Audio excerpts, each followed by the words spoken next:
Let's pray. And now may the words of my mouth and the meditations of all our hearts be now and always acceptable in your sight, O Lord, our rock and our Redeemer. Amen.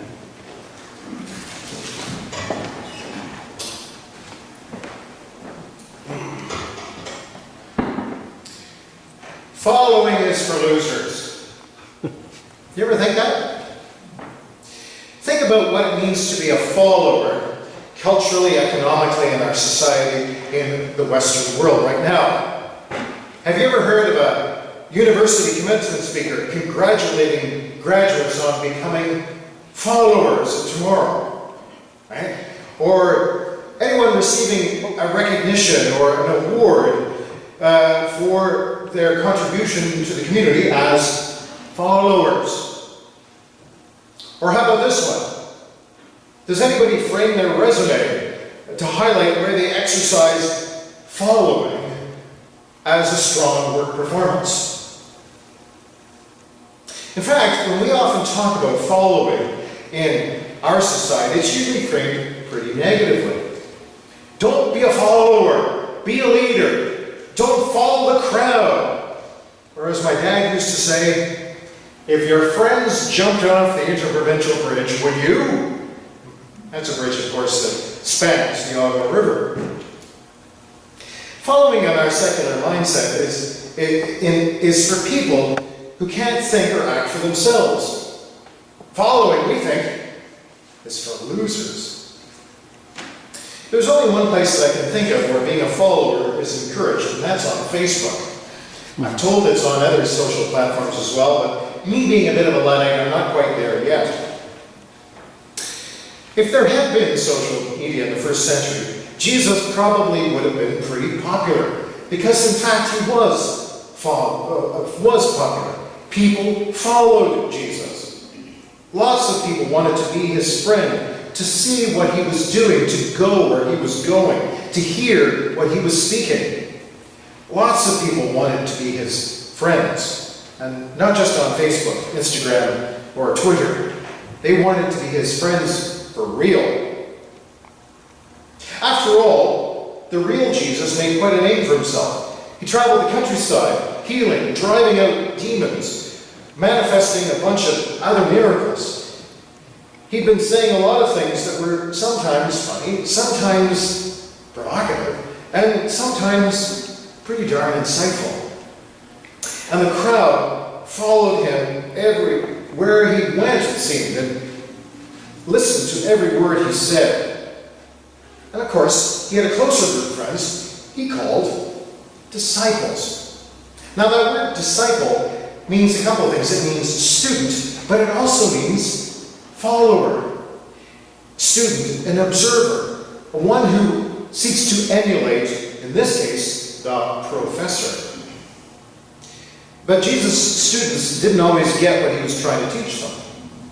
I think that's one of the wonderful things about the gospel narratives. Those very human followers of Jesus got it wrong at times. Yes, they followed him all over, watching everything he did and hearing everything he said, but they didn't always get it. Peter's confession at Caesarea Philippi, that we hear today, forms sort of the pinnacle of the Gospel of Mark. It's about halfway through, and it sheds light on the entire Gospel. It's literally halfway through. So I guess you could say it's kind of Jesus' midterm exam. And he gives this question to his, who do you say that I am? He asks. And somehow everything sort of aligns and clicks for the Apostle Peter, and he comes up with the right answer. You are the Messiah. But you know what? You can have the right answer and not understand how you got there. Right? It's kind of like math. You can have the right answer but not really get it. And just a few verses later, Peter displays the fact that he doesn't get it. Because he pulls Jesus aside and tells him he's got it wrong. Wait a second. He begins to rebuke Jesus for saying all this stuff about the Messiah having to suffer and be rejected and killed. That's not what I thought I signed up for. What kind of Messiah is that? Asks Peter. I just love the character of Peter in the gospel because it's so full of hope. Because guess who God chooses to use? This guy was a flawed leader.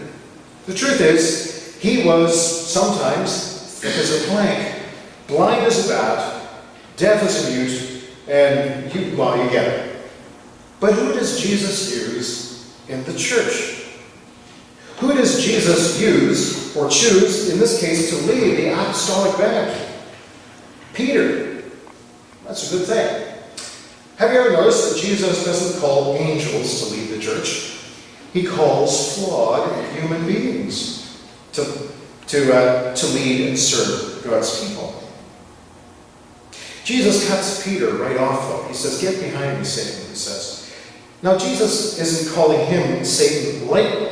Remember, Jesus began his earthly ministry with the devil right beside him, Satan right beside him, tempting him to see what kind of Messiah he would be. Here we have it again. It seems as if Jesus is facing that same temptation again, as Peter tries to reframe what he thinks the Messiah should be, and kind of instruct Jesus on what he thinks Jesus should be doing. So Jesus calls the crowd and his disciples around him, and he gives them all the answer to the question of what kind of Messiah he really would be. What kind of Messiah they would follow.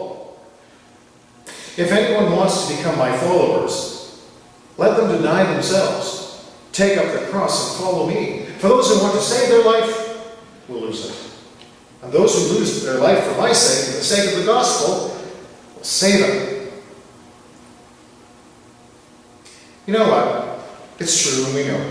Following Jesus takes a whole lot more than just clicking a button on a computer screen, or filling out a box in a survey. Every 10 years, a survey to the federal government. It means keeping up with what Jesus says and does. It means actually going where he would go and doing what he would do. Taking up our cross and following Jesus means refusing to think only of ourselves. It means being willing to suffer for the cause of truth, even if it places oneself at the risk of losing everything. You think everything we think is so important. Things like security, reputation, and prestige. Those who want to lose their life will save their life will lose it. And those who lose their life for my sake and the sake of the gospel will find it. In other words, in a very real way, following Jesus is for losers. And the question is, what are we willing to lose? Now, to save or to lose our lives as followers of Jesus isn't always a dramatic decision the way it was in the first century or the way it was in the 20th century for many people. You may be aware that there are more validated or more recorded Christian martyrs in the 20th century than there were in the 19 preceding, right? Interesting that the extremes of both the political left and the right, in their zeal for ideology, really didn't have a compassion for people. From Stalinist Russia, Nazi Germany, Communist China, Ottoman Turkey, the list goes on of all sorts of atrocities, ethnic cleansing, and religious persecution. But losing our lives for the sake of the gospel doesn't always mean actual physical death, right?